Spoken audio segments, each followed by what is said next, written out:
here's the thing. Ja Rule needs to go. Okay, if I could cancel anyone, it'd be Ja Rule. I don't want to see this motherfucker ever. All right, he just some people just look shady.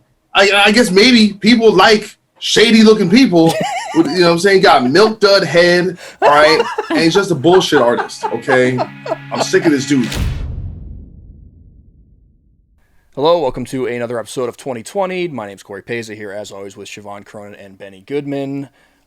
Super pumped to have back Mr. Doc Coyle for part 2. Doc Coyle of Bad Wolves of the XMen podcast. He's been on our show before. God forbid. So go check out the prior episodes we had with him too. He's a writer too, by the way. He's a philosopher. He's everything. Plays in a band with the guys from Metallica. He's kind of just like, I want to be Doc. I think that's what this, I think the point of this is I just want to be Doc. I think we spent this episode trying to pick his brain, trying to figure out how we can be Doc. So yeah, this is a more philosophical episode. This one's called What's Up, Doc? Right. Part 2 right now.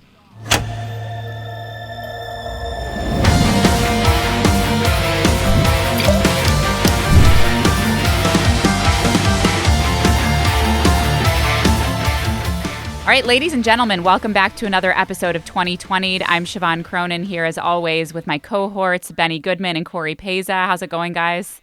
It's going great. Ben's pointing at the camera. And back for part 2, we had pro a great... from weird. What? Ben always on his interrupting game. That was my Hunter S. Thompson quote.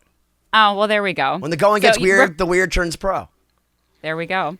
So we have returning with us for part 2, Doc Coyle of Bad Wolves, the X-Men podcast, our dear friend. So excited to have you back. Please subscribe at 2020-d.com. We had a great part 1 with him where we talked a lot about the future of Bad Wolves, the new singer, upcoming songs, albums, a lot of the crazy stuff that's going on. So go listen to that. But let's tune right back in here for part 2 and continue the discussion. Yeah. It's great to have you back, Doc. Thank you. I was just thinking about the title of the show again, and I'm like... 2021 has been so stressful for me. I have nostalgia for 2020. I'm like, man, remember the good old days when I was just in the house, not doing shit, watching Star Wars for the 50th time? Wasn't that the good old days? Everyone on this podcast, when someone says, hey, remember last year, what year are you actually thinking of? Like, what's your default last year? Because for me, it's like 2018. No one's no one's asked me that question. I can honestly say that. I'm like a year. I see my Facebook memory. I'm like, oh, that was 5 years ago. I'm like, I thought that was 6 months ago. I have no perception of time. Me neither. Sometimes I don't remember what month it is. Like, I get so in the grind, of like, all right, I just need to make it to next week at this gig or whatever. And it's like, is it August? I don't even know. Is it fall? Like, I have no idea sometimes. I'm like, all right, yeah. I know for me, I live and die by like my Google Calendar and my like task list and like and deadlines and everything. Like I know it's terrifying to look a week or two ahead. It just is things that I'll have to worry about next week. You know what I mean? So like, yeah. Doc, being in this band and doing the podcast and everything else you have going on, how do you like manage your time? Like, what's your strategy? Teaching Poorly. Okay, good. We're on the same boat. That's all right. But you have such well-organized thoughts, though. I'm amazed at how like articulate you are. I'm like, wow, I feel like I need to sleep 10 more hours to speak as well as you do. So you seem very organized from my perspective. No, listen, I think you can be, it's not that I'm disorganized. I'm just impenetrably lazy. Okay. And actually, let me put it this way. I actually think my life has been a little bit complicated lately. Just a lot of, non-conventional things that kind of derail your ability to just be a normal, functional, productive person where you can keep a schedule. So it's like I actually have a thing I have to do, some shows I have to do. I can't talk about right now, but I have like a limited time where I got to get a bunch of stuff done. And I'm like, I put a list together and I'm like, I'm running out of time. And I better start, because I don't know if this works for you guys, but you have like people ask you to do something, you got a project, and you don't want to be that guy or gal that says you're going to do something by a certain time and you don't do it, and then you become Mr. Unreliable. And so that's like something that bothers me. I just want to make sure, like, I know I have certain things that, like, I started working on a guitar solo the other day, and I was like, man, I got this, man. And then like after a few takes, I'm like, yeah, I don't got this, but I just kept because something.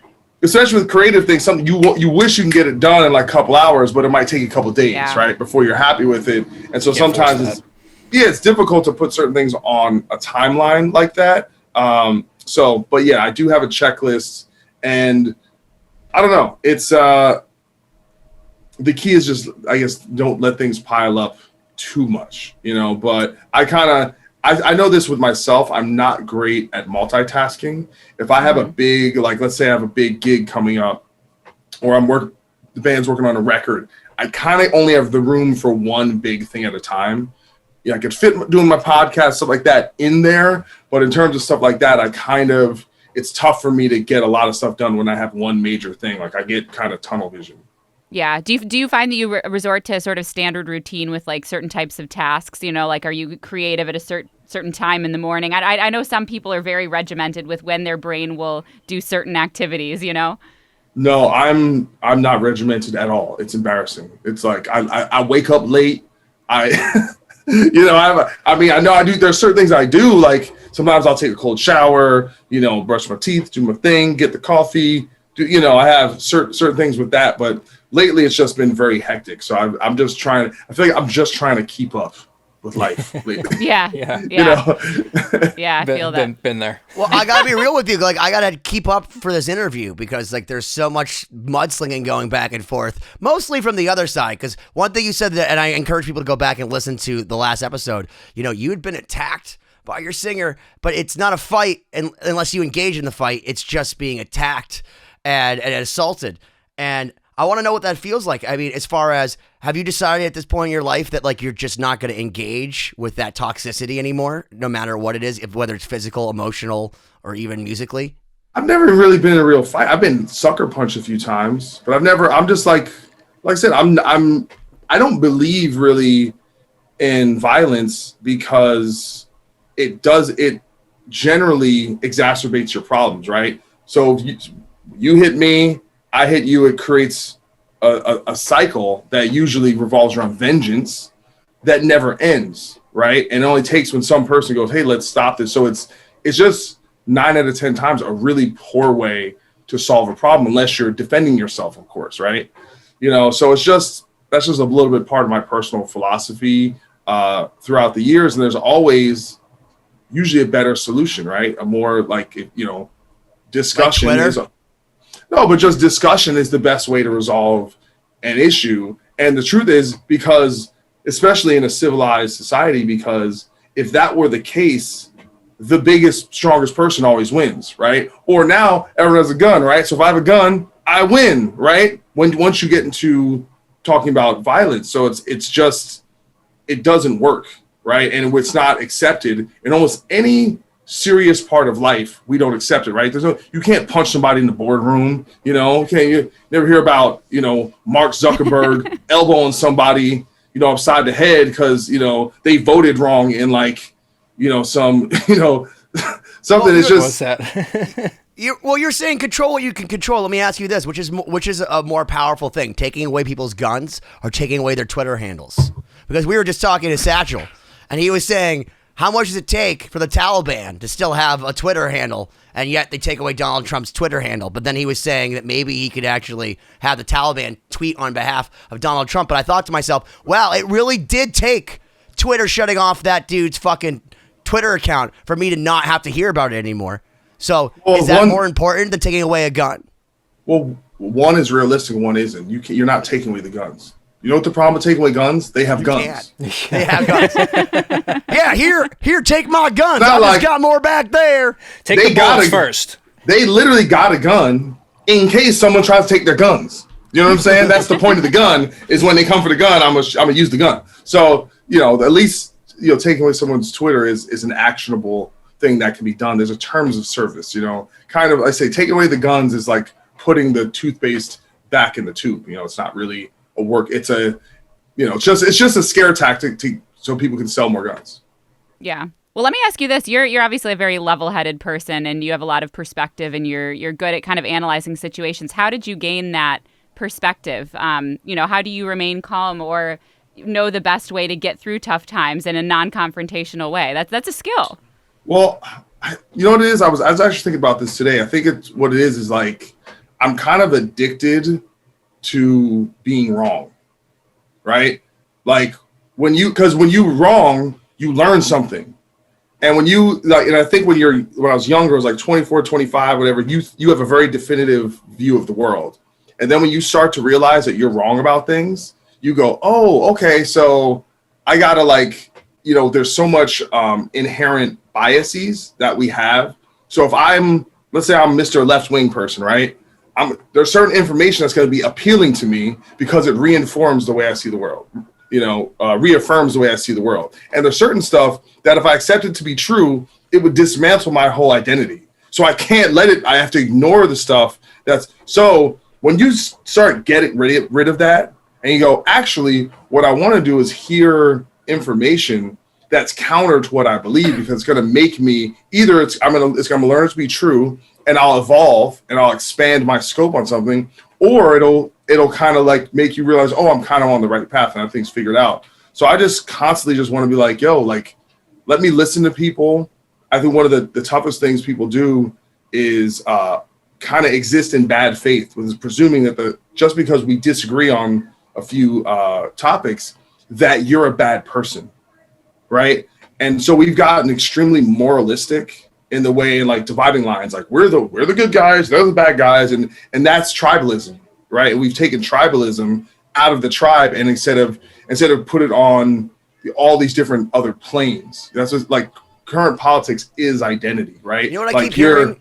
You know the guy that does all the voices for like the movie? If you change your voice to that, you would be like the new Matrix like thing. Like everything that you just said sounds like a new Matrix movie. Like which pill am I supposed to take, Doc?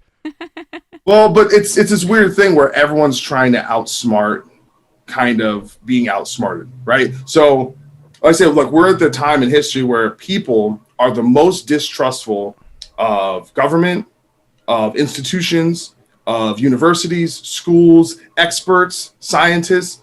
So people don't trust anything because they think the system's trying to outsmart them. So like, I'm gonna outsmart you because I don't trust nothing. So that makes me smart. But it turns out they're dumb because you actually gotta trust some shit.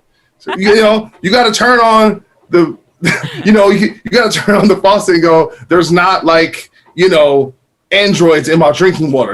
This water ain't right. There's something wrong with water, man. Have you seen Roger Waters from Pink Floyd? All the shit he's been putting out about like, if anybody you don't agree with is doing things, you should just oppose them. And it's like some fucking dangerous shit going on. Like the guy who wrote The Wall is like sitting there saying like, if you don't believe in them, you need to take them down. And have you heard what this motherfucker's been saying? Like the dude that goes around and sings The Wall. I mean, he's rich. He's telling you to start the revolution. He's gonna be in his mansion. He's like, hey y'all, do the revolution. I'll be in the house in this pool, this big ass $80 million pool, but have fun storming the castle. As we've seen. I love that, But here's the thing: it's what it is that I think it's the cultural kind of du jour of the moment is to be extremely revolutionary, is to be everyone has been essentially during this time has been radicalized to some degree. They're contrarians. Right? Well, it's contrarianism, but it's extremism. It's that essentially you have to be a part of this like one unit, and we're going to change the world, right? And that's reactivating. No, you wouldn't want to be in some situation where there's just, hey, we're going to do incremental small change that requires like doing actual work in government with the system. And so you have these big, loud minorities that their goals are to revamp the system and make it in their own image to some degree. And that's what you're in right now. Cause centrism and kind of like, pragmatism, that's not sexy. That's boring, Well, that's why I get gastric bypass surgery. I don't want to go to the fucking gym, dude. I want to be 113 pounds 6 weeks from now, less than I was. I want to cut off a part of my fucking intestine, and I'm still gonna smoke. So fuck you. I'm gonna look awesome and get fake tits. That is extreme. Too. That is extreme. I love it. But it's a moment in time. The question is, does that exacerbate? Right? Does that get worse, or did we somehow this is just like we're in this kind of malaise, this kind of fog of our current culture were. It's Isn't there hard to always, say. like, there's always a swing back. Like, you know, every generation kind of has something like that. There's got to be enough people that, you know, because I feel like, once again, we're talking about the loud minority. So there's going to become a good chunk of the majority that's like, all right, I'm sick of this, and there'll be a pushback, and who knows what's actually going to happen. But I can't foresee. I mean, just talk to people that you know. Not everyone is as crazy as what you're seeing. So, no. Most people don't even believe the shit they think they believe. They think they're like, I'm with this, and these are my people, and this is my thing. And if you actually start asking about stuff, it turns out point for point, they're not all about that. It's just more like, that's, like I said, those are my people. This is I got the red hat on, or I got the blue hat. So, but if you actually talk to people, liberal people are never as liberal as you think they are, and conservative people are never as conservative as they think they are. If you actually boil it down, they're just in a place, like most liberal people live around a bunch of liberal people. So they just fall in line. And a bunch of conservative people are around a bunch of other conservative people. It's a bunch of yellow journalism. They're all pissing on each other, dude. They're all like taking the absolute polar version of what a libtard is versus the conservative that, like, you know, is basically Texas. You know, and we are so ill-equipped to be a political show. Yeah. But what I'm saying is, we can move it. We can. Doc is right, because like there's three sides to every story, as Extremes told us, and there's somewhere in between. And the fact is, you don't have to be a libtard or super conservative to have a lot of the same views as people who are considered that by the others, because they're not. I gotta cut you off there. I gotta cut you off with that. There's three sides to every story bullshit. I hate. What are those phrases called? Like when something is just like a cliche. It's like a cliche. They're almost always wrong. All right. No, there are not three sides. It's not wrong. There are not three sides to every story. There is one story. The truth. The truth can be complex. The truth can look different from different angles, and there can be, but there's only one thing that actually happened, right? So this idea, because when you say there's three sides to every story, it actually presumes that there's I don't actually mean that. I extreme joke. It means that both narrators are kind of lying to some degree, or that there's always. And so I think that's the point of the cliche, is to say, like, yeah there's your side, their side, and then there's the truth. But what if there's Jack Nicholson and he says you can't handle the truth, and I'll just piss in your dead skull, soldier? Like, is that because I feel like that's how the fucking government is. Okay, the UFOs, they exist, the dude from Blink-182, but you can't handle the truth, so fucking I'll piss in your dead skull. I mean, he's not. Here's the thing. He wasn't wrong about that. People definitely can't handle the truth. He's not wrong, dude. That dude, fuck Blink-182. That guy's discovering shit about Roswell. He's transcended rock and roll. That dude is literally getting the government to admit, you're right, we don't know what the fuck that is. That's some serious shit. Well, I'll talk all day about that. So. MK Ultra, motherfucker. Well, here from my perspective, I'll say what I noticed, not to get political. Well, you're from the spaceship. You're from the spaceship, from Starset. You're from the spaceship. No, but I'm wondering for how long people have been so divisive and so vocal, because it feels to me like quarantine happened and I started paying attention to stuff that I didn't pay attention to before because I was too busy, and I was like, wow, has the world been this crazy for a long time, or did it turn crazy this year? So I'm wondering what you guys think, because I mean, it's obviously a disproportionate part of the population that's incredibly vocal online about different things. So, I mean, have people been this way for a while, or was it just this year that all this went to shit? I think it's fairly simple. I think that you take a bunch of people and you take anything disruptive, causes people need things they can rely on. And when you take, all of a sudden they can't go to work, all of a sudden they can't do this, they can't do that. You got to wear this mask, you got to do all this stuff, and then stick them at home for a year and on their computer. I mean, it's a recipe for disaster. So I mean, and it just so happens to be that all these tools exist that people can go down a YouTube hole, 5 days later, all of a sudden they're like part of a cult and they're, doing weird shit. So, I mean, it's you don't think it's an easier way for people? Because I feel like the internet is a way, like, because back in the day, if you wanted to fuck a donkey, you're just a weird donkey fucker. Now there's a news group of donkey fuckers, and there's some guy in Anchorage going, yo, dude, I got some sexy ass donkeys, and they're fucking finding each other. So I feel like we all have this trollism inside of us, right? And so I didn't know Eric Clapton was racist. You are speaking for yourself. I didn't, but I didn't know Eric Clapton was racist. He's a fucking racist, and he says really crazy fucking fucking dangerous things. And I didn't know that, but because of the internet and because everyone fights about it, now this guy whose music I've loved all my life, I'm like, wow, he was really an asshole even in the 70s. And I think it's just because we have so much information available to us, because the people that are fact-checking just to be trolls are letting us know that there is deep hatred in all of us, and we're using it against each other. So I think that, Siobhán, to answer your question, it's all been there. We're just watering the seeds of hatred that have always been there laying dormant. No, you know what it is? It's like, you know that movie, What Women Want? Where he could hear what women Back think? to Nicholson. Basically, Mel we're Gibson, like, wasn't it? basically now, yeah, Mel Gibson. Oh, right. I'm thinking, yeah, sorry. Now we can basically read people's minds because people just kind of vomit their thoughts out. And it turns out we were all thinking terrible, shitty, dumb, ignorant stuff. And now that we know that people, it's like Pandora's box. It's like, I really pined for a time when I didn't know what everyone's political views were. I didn't know what everyone's, like, I never knew anyone had an opinion on vaccines in 1993. No one had an opinion on vaccines. You just got them when you went to school and you never thought about it, you know? So it's like, well, comedy's turned around, because comedy, the whole thing is like you say what people are really thinking. Now, comedians are scared to say what people are really thinking, because people will go back and say what they're really thinking about what they're thinking, and then fucking vilify them and ban them from a school. And it's fucked up. Mikhail, stop that. I hate that dumbass comedian line about they ain't scared. The whole point, listen, if you're an edgy comedian, the whole point is you to say some crazy shit. It gets a bunch of fucking hullabaloo, and then now you're an edgy comedian. You don't know what the edge is until you go to the line. Come on. Like, Hunter. Edgy comedians are new. That ain't new shit.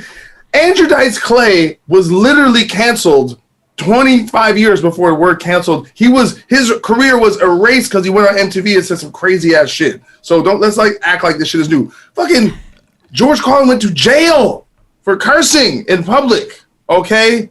The comedians can't say anything. Get the fuck out of here. Richard Pryor lit himself on fire for us. That's right. Well, that's what I for the that's crack. what I freebase. That's what I no. This is For the this is crack. pre-crack. This is freebase. This is a different. It wasn't crack yet.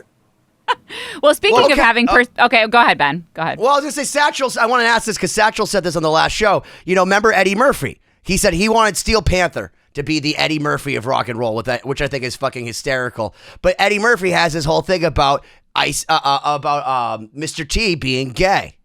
You can't do it anymore. How do you feel about, like, you know, did you watch that shit? And, like, did you think it's funny? And where's the line anymore? Because, Again, like, what are you okay. talking about? Do you know how... are you telling me that the world changes? And that shit of all that they used, they used to call... they're like, yeah, this colored guy over here. They stopped doing that, Benny.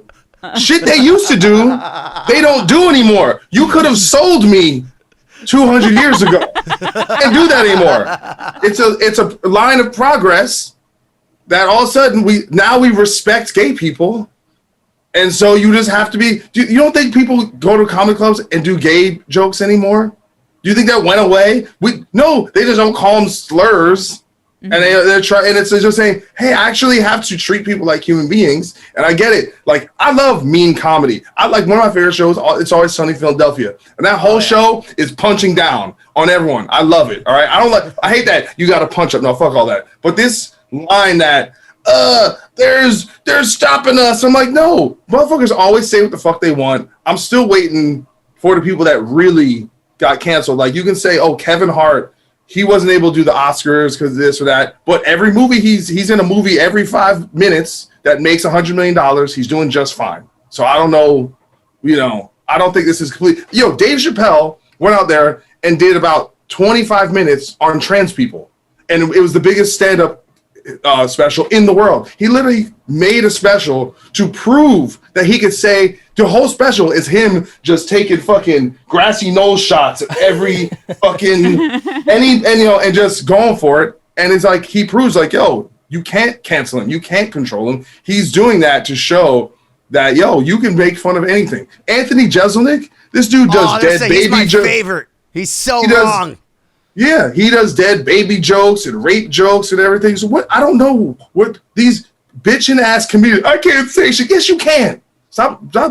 Say something crazy, go viral, and then more people show up at your show. So stop And ironically, in the conversation that we're referencing with Satchel, I'm pretty sure he made several gay jokes. Oh, yeah, absolutely. Actually, if you read the comments on Ultimate Guitar, they're like, if we actually wrote any of these things that they transcribed in the comments, we'd be banned from this page. I'm like, oh, man. There's a difference between hate speech and a guy wearing a wig joking about things. Yeah, it's the context, Comedians don't want to deal with the bullshit of a blogger trying to get them taken off Twitter because you know what that's saying? You know what that's literally saying? It's basically going, I can say what I want, but I don't actually want to be criticized. Because basically what you have is two competing forces of free speech, right? The comedian uses their free speech to say their jokes and everything, and then a critic comes in and uses their free speech to say, you put work out there, I'm going to criticize it. So what are we saying? So if I don't like what you say, that's free speech. It's literally combating ideas. The question is, are there people in the history of people trying to get artists canceled, or before the term was called that, it's always helped the artist, right? If you had Christians outside the Marilyn Manson show with picket signs, he's the devil, he sold more tickets. It always helped you. I don't understand. These people who pretend they don't like controversy, that doesn't actually help them, that get headlines. And that now there's an entire anti-cancel culture backlash. Morgan Wallen got dropped from his label and all this. Album was #1 for 75 weeks. Racists everywhere that's right. Say that shit. I saw one of them by my truck. They bought that album. Have you ever seen the movie PCU back in the day where everyone's fighting and they finally start a band, everybody gets laid, and then they save the whole fucking university by unifying each other because they don't know what they're fighting for? And I feel like that's exactly what's going on right now. It's John Favreau is arguing against the lesbians, arguing against the liberals, against the Republicans. But you're but they don't proving know my why point. They just want to hear Parliament. No, you're proving my point that it's always been around. PC called, they just keep changing the name every 5 years. It's PC in 2000, and then it's woke on this day, and then it's cancel called. They just but it's the same thing. It ain't new. And that's why my problem is people act like we can't say anything. It's no, it's just the internet, and everyone has a phone, and they put it out there, and then people talk shit. We're just in a shit talking culture. But for the most part, we have some people that have been canceled-ish, especially some comedians, right? Louis C.K. His career took a giant hit. Aziz Ansari's career took a giant hit. But in those guys, I don't think, I like those guys. I want to see their work out there. I want to see them doing things. Louis C.K. So that's a bummer. And those are cases where you go, hey, maybe they got hit at a time when that backlash was at peak, right? And, we all got to figure out, because it's people say they hate cancel culture. It's so you're saying R. Kelly should just go on a world tour right now, sold out? So not everybody, right? So that you want to be able to hold people accountable and do really terrible things, but we don't. The point is to make sure that everyone it's not served unjustly, and it's that brings up a huge conundrum for me. That's what's difficult, yeah. Because I love the song Ignition, and I'm a DJ. I DJ I'll at listen weddings. to it. Am I allowed to play that? Right now. People got mad at me. I did a Harvard party, when he first got arrested, and I played Ignition, and half the people were like, fuck yeah, dude, you did it. And then the other half were like, why would you do this? I'm just because it's the remix to Ignition, and it's hot and fresh out the kitchen. And who am I to tell you not to play? Because you want to know what? Chuck Berry opened a restaurant just to watch people pee. Marvin fucking, what was it? Who's the dude that did Angel Dust and got chased on? Was it Marvin Gaye? No, not Marvin Gaye. James Brown. Was it James Brown live on television on fucking, he's out of his mind. Just fucking driving on Angel Dust. Dude, I'm not judging it. I feel good. Makes me feel good every time. That's true. That's true. Listen, Michael Jackson's awesome. I don't care what you think he did. By the way, he didn't do it. But even if he did, his music's still fucking amazing. And that doesn't negate the Jackson 5 because he was too young. So I Want You Back is still fair game either way. Listen, there's a lot you said there. Well, I want to go back a little bit. Let's rewind a little bit. And I want to hear I'd like you to talk a little bit about your life as a podcast host. And I'm curious if there has been any person that you've interviewed or talked to that has changed your perspective or made you think a different way or really had an impact on some sort of outlook that you had. I mean, for me, it's kind of a collection of because I've talked to, my whole show is about the X-Men, is all about talking to musicians for the most part. I have all, people of different stripes on there too, but it's a lot of it is talking about these career arcs and how people deal with adversity, maybe getting kicked out of a band or quitting a band and figuring out what they're going to do. So the thing for me is finding all these common strains, in how, the kind of mindsets it takes to have a long lasting career in like creative fields, but I've had a few people, on the show where I'm like Tosin Abasi I had on my show, one of the best guitar players alive. But here's the thing, you talk to that dude and you're like, oh, he's also like one of the smartest guys alive, and I'm just really, just someone like that where, I make it a point to, bring artists of color on the show and tell their perspective and talk about those issues, because I don't know if every media outlet is kind of suited for Black artists to tell their story in a comfortable setting, where someone understands what they've kind of gone through and kind of what that factor is, but just people like that. Like if I have a great conversation, I had bass player from Mudvayne, Ryan Martini, on the show, and he never did a podcast before, right? He's been in hasn't been in the public eye, and just talking to a guy like that, all of a sudden you're like, I feel like I'm learning from Yoda or something. Like you're just no, but you get these views into these great minds, and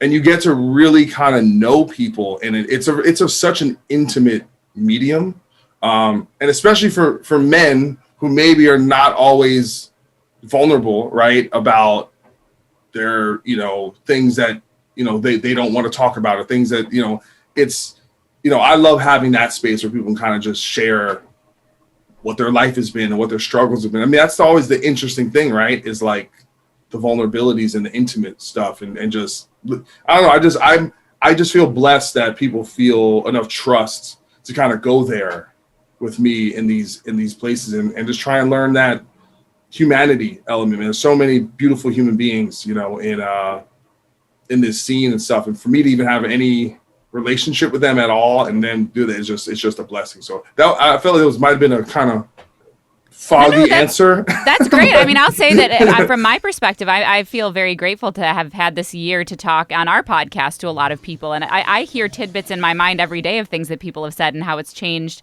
the way I approach my days or my outlook or how I think about stuff or how I handle things. And yeah, it's pretty incredible, going back to talking about a lot of people that are surrounding themselves with others that think like them. It's hard to put myself in that space and understand what it's like to not be able to talk to all of these different people that have different perspectives and can check you, every day on, the way that you think or giving you alternate ways of thinking about stuff and how to handle things. So it is an incredible space. Yeah, the one thing that I've noticed just from our show is the confirmation of certain ideas and seeing like you said, the common threads between people in very different situations, but all achieving some level of success. I mean, we've talked to people on reality TV, all kinds of musicians, businessmen, and they all have some sort of relatable story in terms of either achieving success or maintaining success. And it's always so simple. It always sounds so simple when they tell, I moved to the islands with $5 in my pocket, and I just didn't, I lived on the beach, and then I came back, and this guy I met 10 years ago hooked me up with a job, and Can I tell you who has the best one? It's Shane from the Apocalypse Blues Revival. It was so I toured with Candlebox. Yeah. And then I moved off to an island and I opened a tiki bar. a bar, and I went sailing, and then I went I went surfing, and then I decided I wanted to go back to the Metallica Godsmack tour, and that was what he had done for the last 25 years. But because of the network that he had created, so that was one of the themes. It's the people you know and the people you meet in the career. So I know we've learned a ton. So I can only imagine, and I've listened to several of your shows, Doc, and you're a way better interviewer than we are. So I learned way more from your show. You're far too kind. No, but even recently, the thing that's kind of cool, my show is now I barely even have to ask people to do my show because so many people PR people hit me up, and now it's big time guests or being able to speak with KK Downing from Judas Priest or D. That was Snyder, gas, by the way, or awesome. Miles Kennedy, right?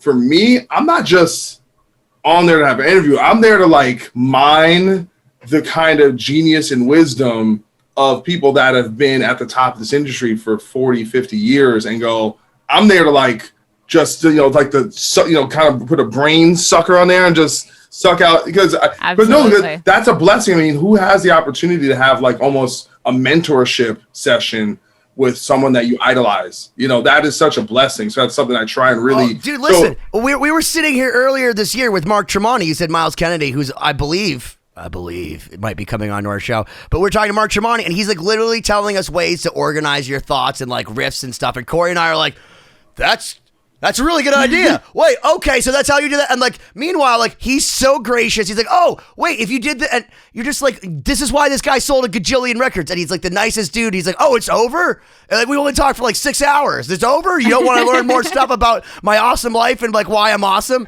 Check out these pedals. Yeah, I know. Yeah. It's just one of those things where it's like you have to pinch yourself sometimes, because if I was in a band, I don't think I'd be walking backstage and running into Mark Tremonti. But like now I get to talk to him and go like, hey, you're one of my heroes. And then we get to have a guitar contest. Who has cooler guitars? I'm speaking to him this week. Don't win. Yeah. Oh, you Really? are? He's great. He was so nice. Him and Gary Holt from Exodus and Slayer. So We're supposed to talk to Gary Holt too. Maria Ferrero. Stop copying me. Yeah. Dude, Get your she own texted gifts. me, listen, we have her on our show, and she texted him on the show, and he said yes while we were on the show. So you can tell Gary. No, We're all in the Sound Talent Media family. We can be incestuous. It's fine. I was waiting for him to say Phil's the one that changed his mind about something. There's still a lot of Phil. Like, I feel like there's like hours and hours of Phil, and he still doesn't change your mind about anything, it doesn't seem. Phil, you talking about Phil Lamonti? Oh, yeah. He's the greatest. He's like my favorite guest, by the way. No, listen, with Phil, I love having Phil because I would say like there's nothing more boring than debating someone you agree with everything on. Like, Oh, no, that's why I love him. He's the greatest. let's get in the old mental boxing gym and best man win. So let me ask you, when it comes to back to podcasting, when it comes to interviewing guests, what are some of the things you think about when you're approaching somebody new? You know, let's say it's someone that you might be a fan of or that you know a little bit about, but not a lot. Because we're learning about the art of the interview. So what are some of your tactics for digging in and getting deep with people?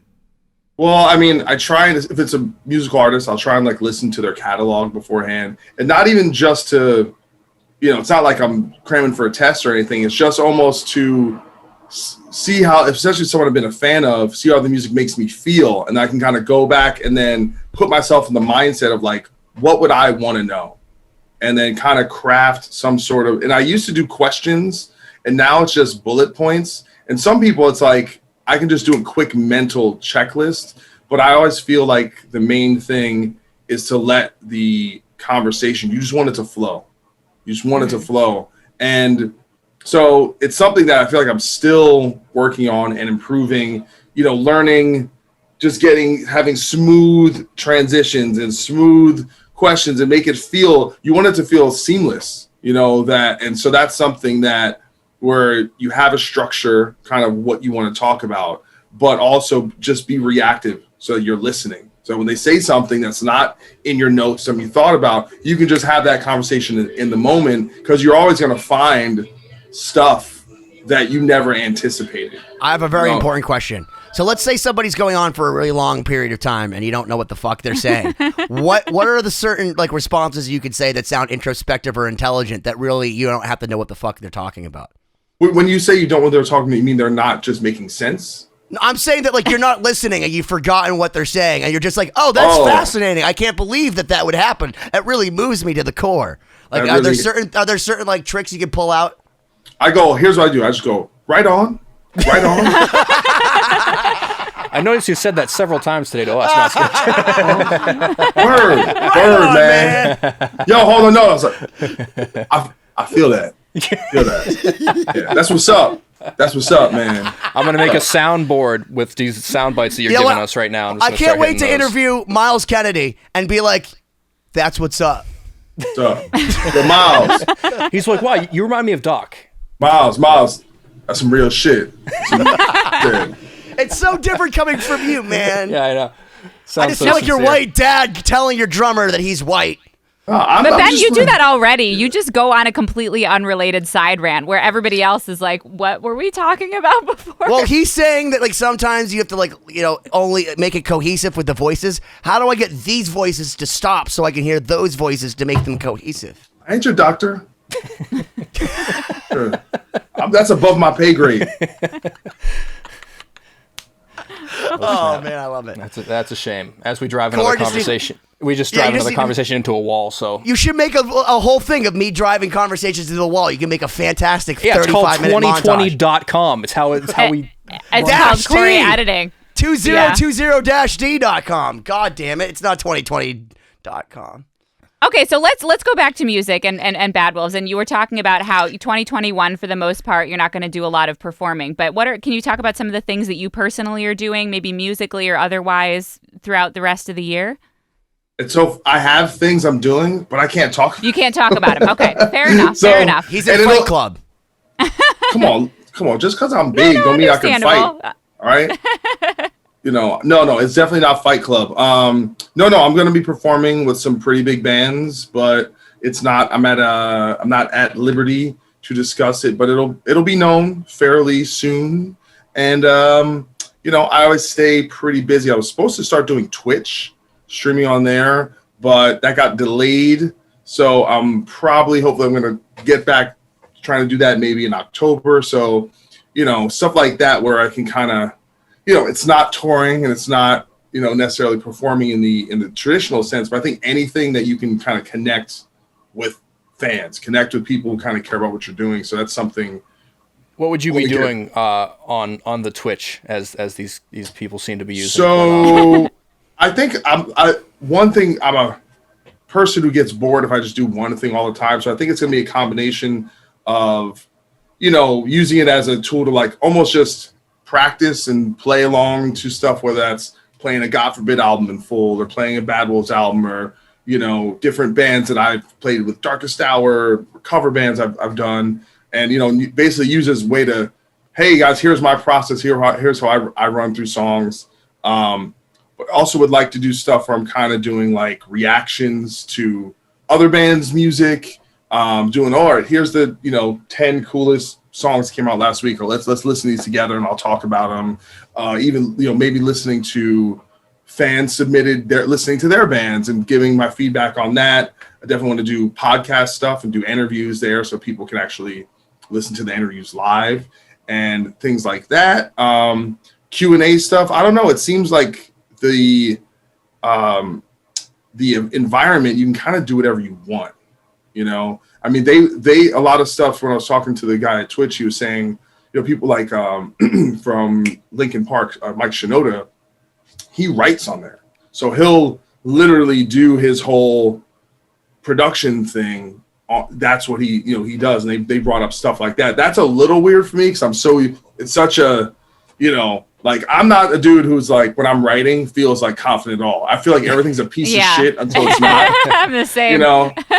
So I don't know if that's something I feel like good enough in that process yet, but it's definitely something. In the end, it doesn't really matter though. So there's that. Oh my God. It's true. Well, let me ask you, as someone that knows nothing about Twitch, and maybe I'm like sounding old, but what is the premise of it? Because I've seen a lot of artists that have turned to that, especially in the last. Just live streaming. It's just live streaming. Okay. So it it really got its footing with gaming, and so the biggest Twitch people are gamers.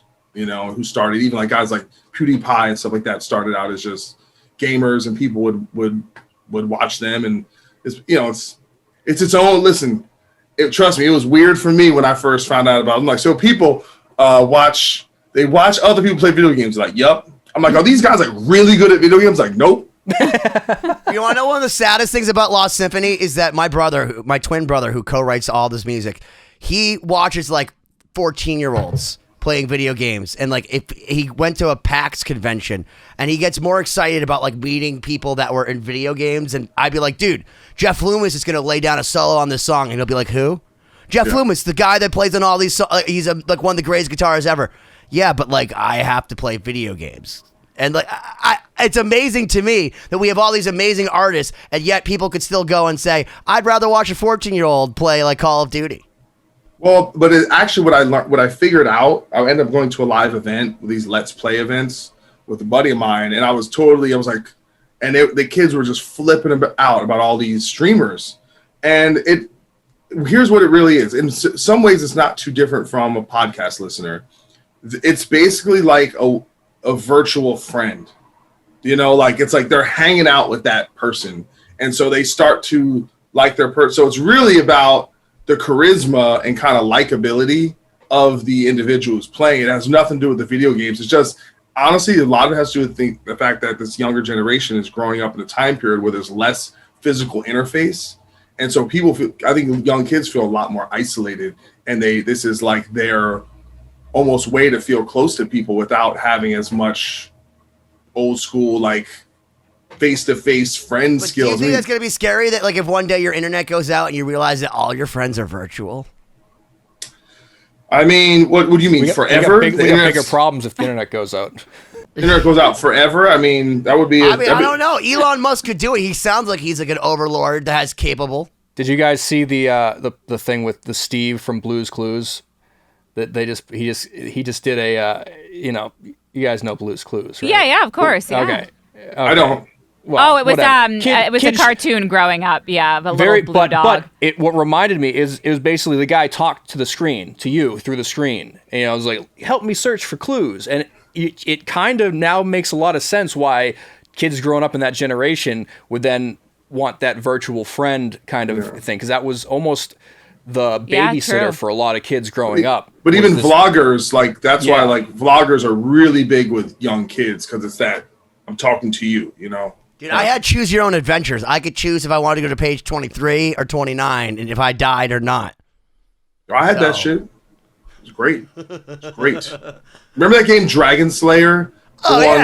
Where it's like you had to, it was a cartoon, but you had to figure out which way to go. Oh, yeah. I did. In between Golden Axe 2 on Sega Genesis. Boom. Altered Beast, bro. Altered Beast. But here's the thing is that with Altered Beast, that's why they had to come out with Sonic the Hedgehog, because everyone beat Altered Beast in an hour. That's the problem with Sega Genesis. Super Mario Brothers, I mean, now there's guys that could do it, like, they're like, I could beat it in 7 minutes and 14 seconds. But fuck you, that shit was hard back in the day. Like, you had your one friend who was good at it, but we all sucked at, like, level 2. It sucked. Unless you went and took the time warp. You can't actually beat the game linearly. Whereas now, like, Altered Beast, it's 4 levels. It's like first level's 3 minutes. Second level, 5 minutes. Third level, 5 minutes. Fourth level, 6 minutes. You've won. Okay. Victory. and then they kicked me out of Zaire or Leechmere, wherever I was at that moment. Did that start the everyone gets a trophy generation? Yeah, I think it did. Altered Beast was that's Sega Genesis was like, these stupid Americans, just give them a game they could all win. Oh my gosh. The self-esteem generation. As we crash into another wall. Oh my gosh, yeah. Start taking Doc's advice and work on transitions. That's what we're going to work on. I'm just taking notes over here. My whole life is just 99 levels of Bubble Bobble, bro. No, just go. No, here's a transition. So, yeah. Dude, are you stealing our shit?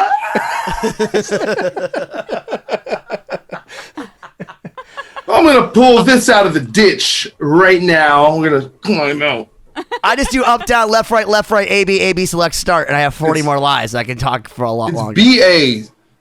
Not A-B, I love the fact that you called me out on my fake news. He fact-checked me with the 80s. Oh, my God. Right. Well, here, I'll get us back. Let's go back to music. So something you mentioned, we talked a lot about in part 1. For the listeners, if you haven't checked it out, go listen to part 1 with Doc. But, well, I guess it'd be part 3 because we've had you on before, but I guess we'll label it as part 1. You were talking about, the importance of finding joy in music. Is it a prequel? I guess. I don't know. If it's going to be a quip, Ben, you have to be quick. You can't. Yeah, you have to be quick before you derail me. No, but we were talking about how, a lot of us, especially within the music industry, get caught up in all the drama and the antics and stuff. And sometimes at the end of the day, you're like, wow, this is no longer enjoyable. So my question for you is, what are some of the ways that you continue to find joy in making music and keep that perspective of not getting too immersed in the things that kind of take away from that fundamental enjoyment of not having that regular job that you don't care about, Yeah, I mean, I think right now, kind of separated from the live music part of it, which I have yet to experience since all this has gone down. So I don't have that kind of cathartic release yet. That'll be happening soon. But for me, honestly, it's like, even if I'm just jamming along to something or just practicing, it's like it just playing, it actually kind of brings my anxiety down. Like just playing and being, because it's so, especially it's when you kind of get to that muscle memory part of it where you're not thinking, you're just like, it's just this thing. I don't know. It's like, guitar has always been like a, you know how like babies will have like that blanket, that comfort blanket. Mm-hmm. You know, the guitar has always been that for me. That it's like just a place I can, you know, feel comfort and feel like, okay, I'm safe with my guitar.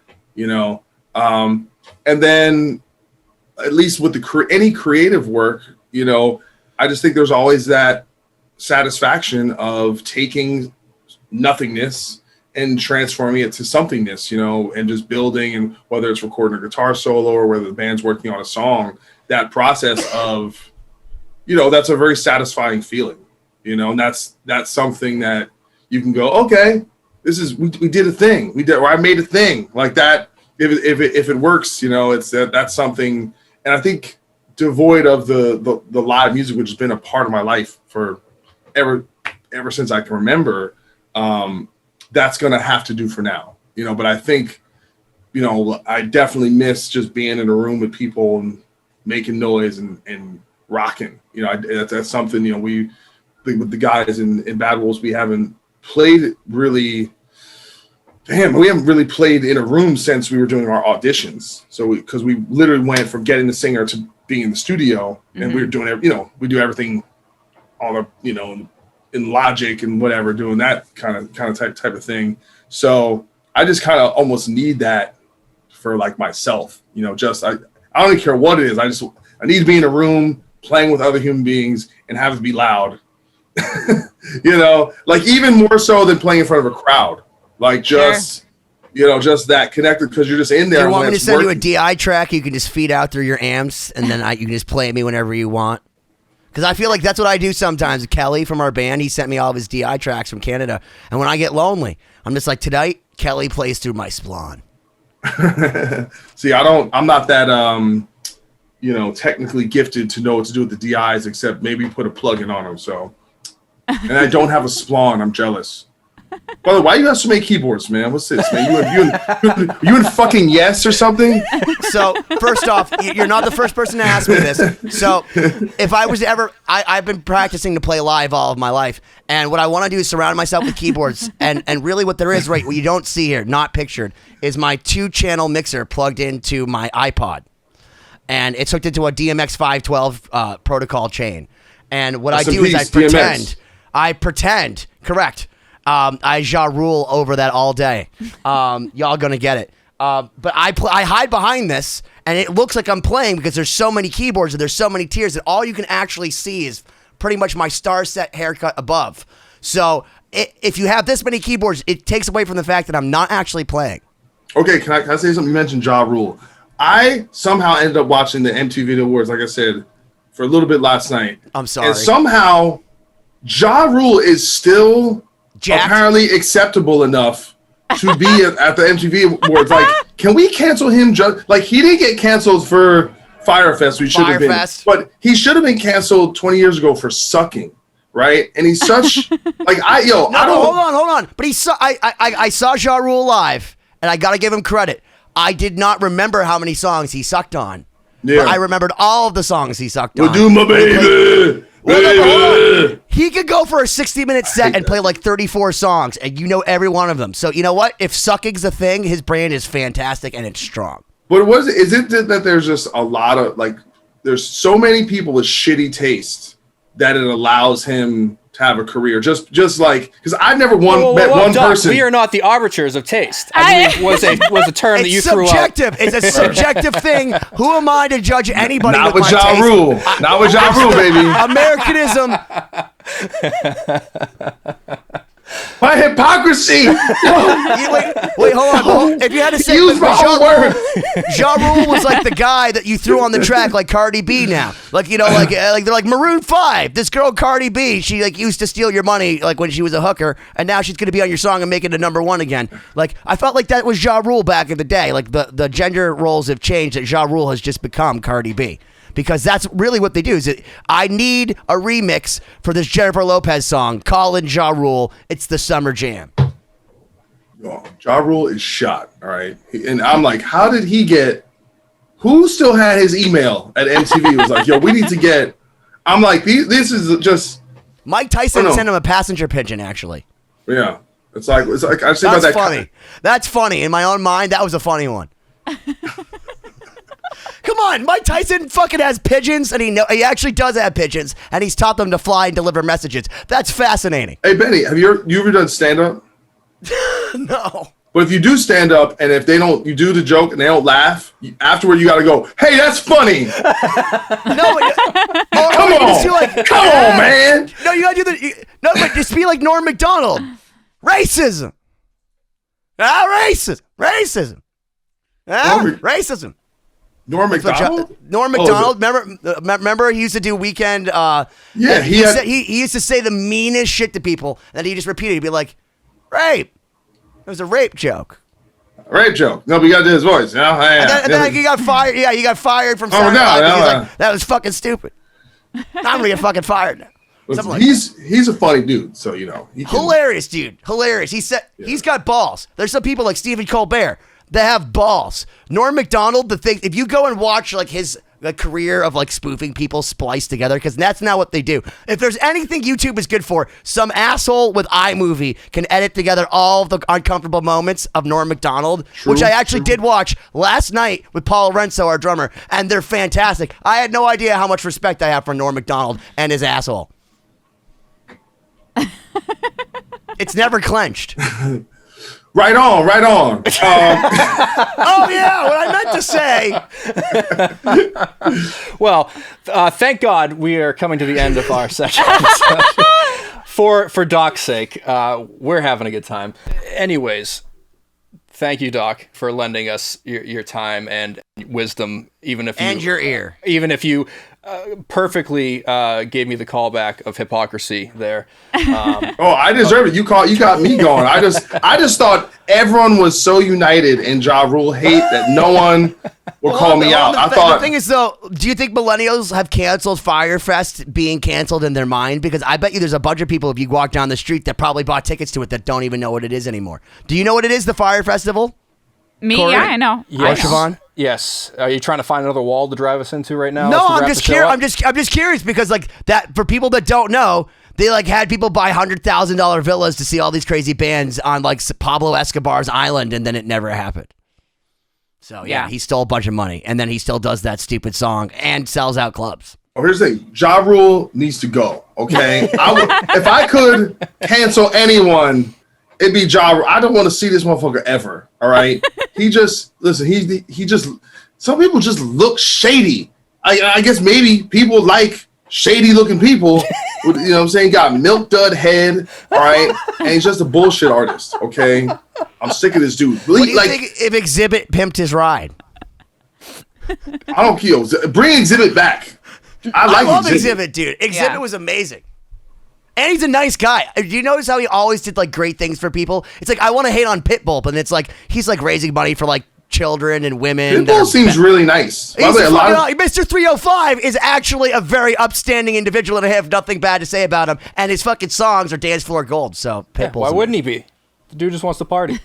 I was at a hipster bar like in the before times, and his girl goes, "You look like Pitbull." I was like, "Damn, I'm getting old."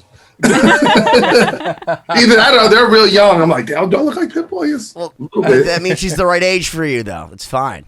I have a girlfriend. Come on, man. Oh, I understand. He found the last wall. All right.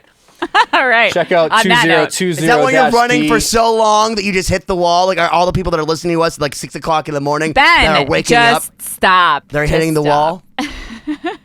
No.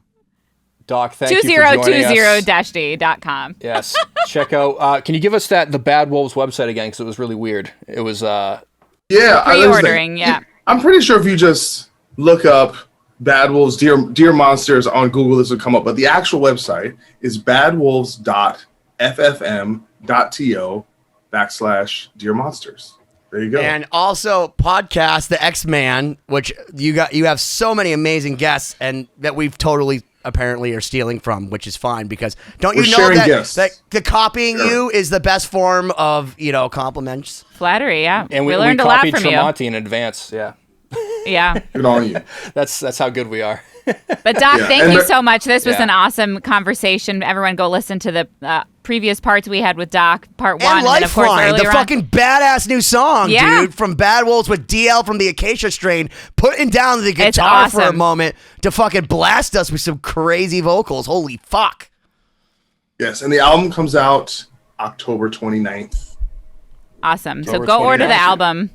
Go listen to them everywhere. Get the signed Follow vinyl. Doc. There you go. That means Cool. everyone for Halloween has to dress up like a wolf. All right. Yes. Deal. All right. Thank you, guys. 2020-d.com. We'll see you next time.